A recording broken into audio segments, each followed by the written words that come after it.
What's up, guys? Welcome back to another episode of Missflips. In today's episode, we are going to be making over this bad boy right here. I am absolutely obsessed with this cabinet. I got it a while back and have just kind of been waiting to figure out what I wanted to do with it. I think I have finally decided what I'm going to do. So, we're going to make it over. It's, pretty sizable, so should be fun.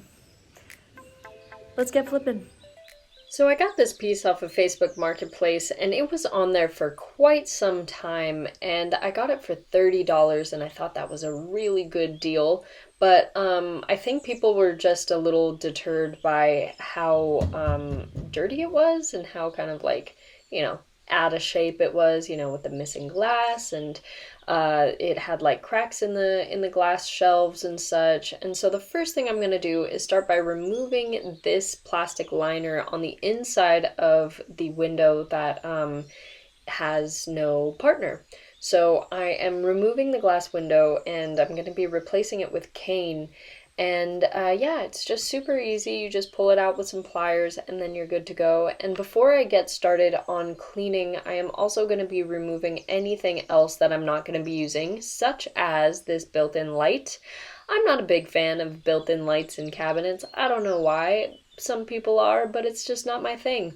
Also, I was a little scared to plug this thing in because it was old and rusty, and yeah, I don't know how long it had been just unused, and yeah, I just wasn't comfortable with it, so I took it off. And as usual, before I get to cleaning, I always remove the hardware just so I can get all that clean and sanded where I need to without the hardware getting into the way. And also, these guys are brass and in need of a good cleaning, so I thought I would reuse them and set them aside for later. But before I got to wiping it down, I made sure to give it a nice vacuum just to get all of that dust off, and then all of the cobwebs and everything that are underneath it. All of that, lovely good stuff that we all love. And then I gave it a quick wipe down with some water and vinegar solution and a cloth. This just helps really get through any of the grime that's on there, and it's also super eco-friendly, and I like to put mine in a glass reusable spray bottle. That way I'm not using any plastics and all that good stuff. Speaking of being eco-friendly, my eco-friendly challenge is coming out next week on the 19th. I have a bunch of people participating in that, and the playlist will be released again on the 19th, so make sure to stay tuned for that.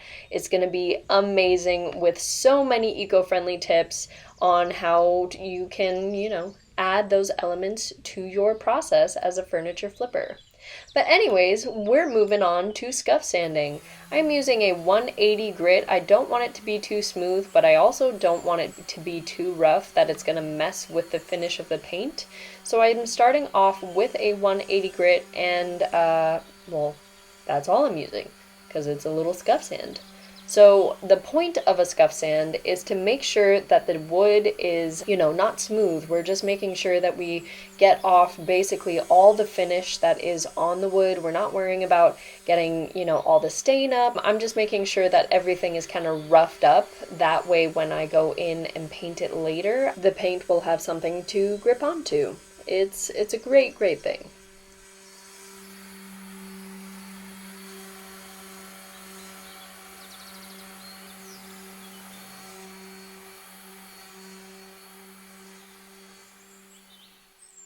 So once you're finished with sanding, you want to make sure that you get all the dust off, because you don't want to be painting on top of the dust, or else your paint is going to be gripping onto that instead of the wood.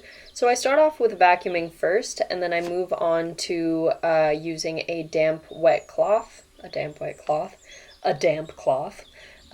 and just making sure to double and triple check that all of that dust is off of there so my paint gets a nice strong grip.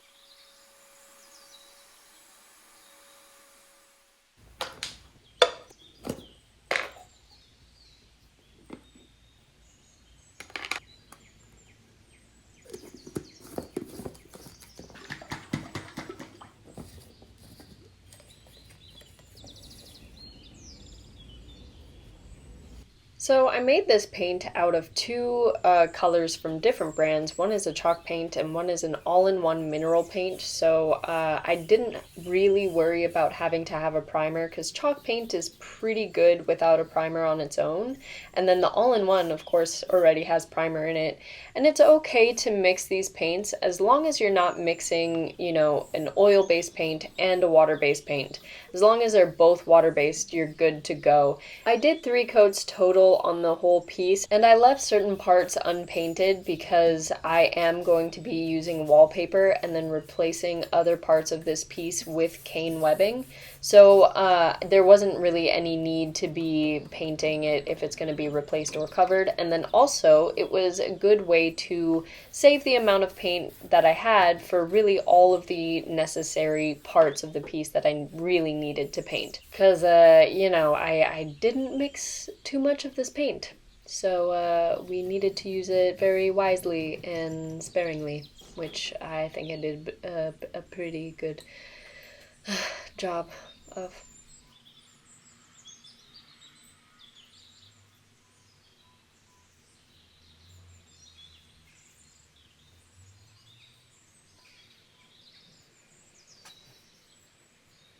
So the next step is to measure out the windows that I'm going to be replacing with cane. So these side windows and then as well as these bottom little sections here, I realized that I could take them out. And yeah, I'm just going to be replacing them with cane. It was super simple to take them out. I just unscrewed these little screw boys right here and they were nailed in as well. They had these little like nails with no ends. They were just like sticking out there. So I just had to go in there with my little sludge hammer mallet thing and just bash them in, and they popped right out, which was so much easier than I had planned. And these are the unended little nail guys that I was talking about. I don't know what these are called, but they were super easy to get out as well. I just went in there with my pliers and yanked them out. I find that twisting pliers is a great way to do that. And here is kind of where the problem starts. So I had lots of cane to work with, a good amount, and I thought that I was going to have enough to replace the whole thing. And the length of this piece was literally 44 inches exactly, which is exactly the number that I needed.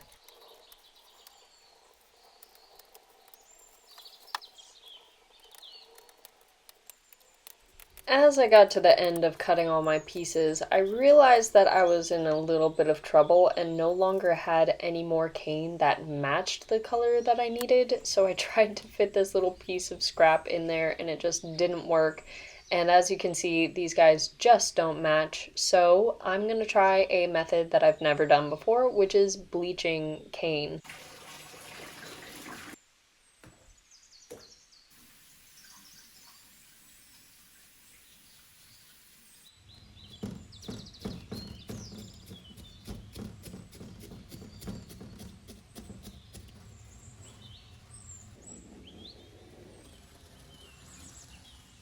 For the inside color, I thought to myself, you know, it would be really cute if there was like a dusty blue on the inside.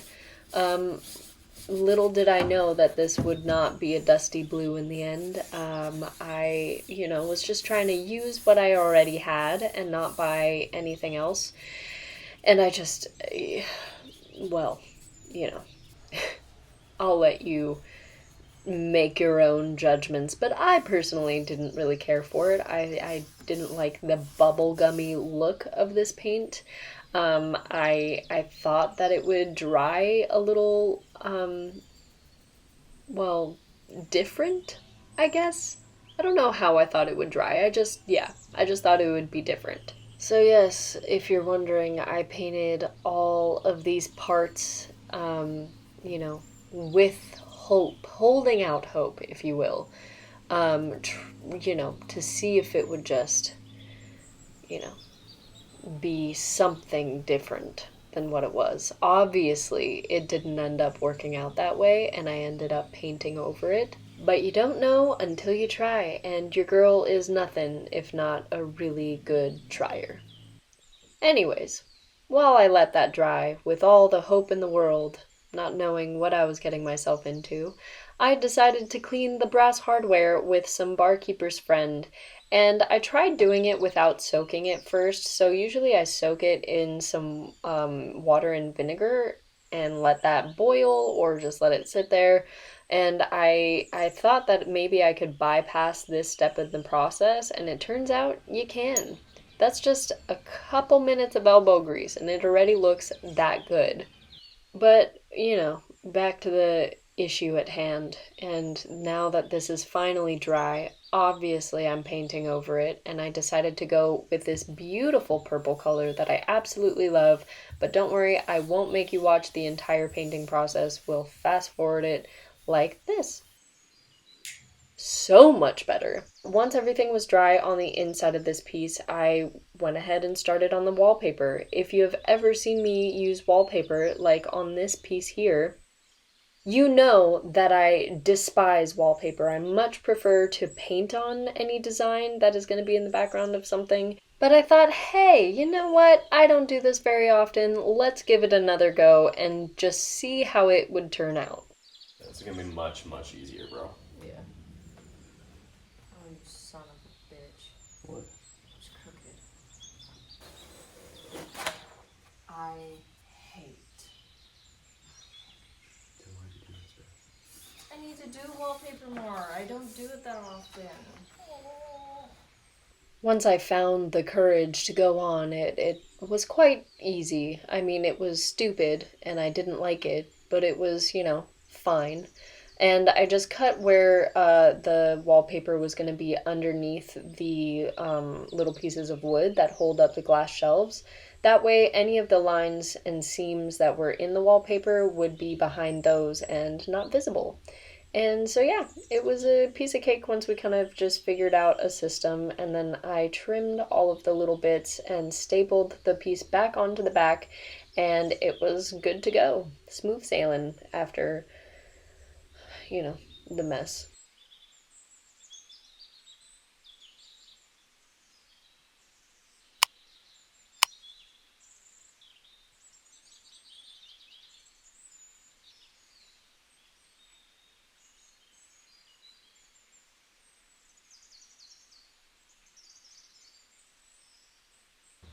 So,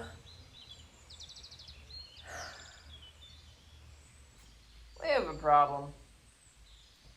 I have 3 different shades of cane here, and I have to make them all match. So, God, this sucks. So I knew that I wanted to wait until these guys were up to paint or stain or do anything trying to get them match, because I thought I wanted to see them dry before I started doing that, but I ended up not waiting for them to dry anyways, which was a whole thing because then I ended up splattering stain on the paint and whatnot. So I should have, in hindsight, if you take anything from this video, stain and paint and match your cane before you put it into the window. Yeah, that way you don't get any of the stain onto your nice furniture. And, that is a logical thing to think about, right? Not for me, apparently. So anyways, now that I'm staining on the piece of furniture, I had to be very careful, and even being careful, I still ended up spraying a bunch of the darker stain onto the paint and having to figure out that. That'll show you later the solution that I came up with. But anyways, I am starting with a stain on all 4 pieces. So all pieces are going to be stained the same color, and I kind of wanted to go for like this kind of blotchy, imperfect look. I liked the imperfection of the final look, and you'll see what I mean later, but so I wasn't really worried about getting a complete stain on all of these surfaces. Like if you see the one on the left here, some of the spots are kind of lighter and some of them are darker, and I wasn't concerned with that too much just because like I said, I wanted to create kind of that blotchy feel. So I started off with this stain doing all four things the same color, and then afterwards I decided to go in with a whitewash and put it on there. I don't even know where I got this, honestly. I don't know why I have it or where it's from. It's kind of this mystery thing that just showed up in my collection. I don't know. Either way, I ended up with it, so I thought I'd give it a try. And the reason why I'm doing the whitewash on top of the stained cane is because different kinds of cane are going to be soaking up the stain differently. So the color isn't going to match if you just throw some stain on them. Unless you're doing like a really thick gel stain, which I didn't want to do. So I ended up doing an undertone of that darker stain and then just lightening it up slightly with this whitewash, and I really liked the look of it. It turned out exactly how I envisioned it in my mind, which was kind of like giving it this slight like kind of, I don't know, cloud kind of texture. Yeah, that's the best way I can describe it. And it actually ended up looking like I kind of painted it the same color as the pink, which was really interesting as well. So it all just kind of fell into place. And while everything was drying, I decided to put on the brass hardware again, and yeah, it just completes the look so much. I love how this turned out, and yeah. We're using the exact same method on the larger pieces of cane in the side windows, and it turned out awesome.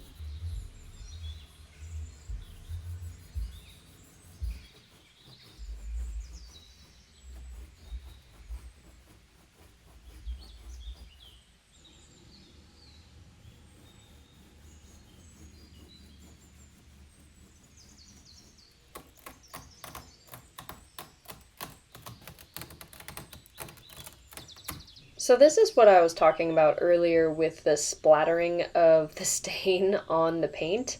Obviously we don't want that, so I went in with this steel wool sponge and I used oil wax from Melange, the stuff that I use to finish all my furniture.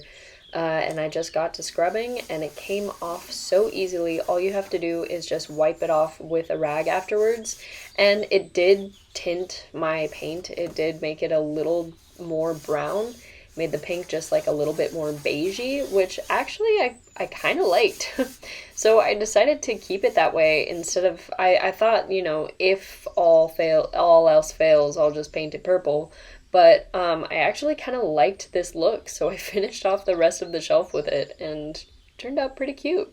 But before I show you guys the finished product, I just wanted to say thank you so much for all of your love and support. I really appreciate it, and it does not go unnoticed. If you guys like this video and found it helpful, please make sure to comment below, hit the subscribe, hit the notification bell, and all that jazz so that we can stay a happy flippin' family. And also make sure to stay tuned for my eco-friendly furniture challenge. It is my first challenge ever that I am hosting, so please make sure to stay tuned. Anyways, here is a quick reminder of what we started with.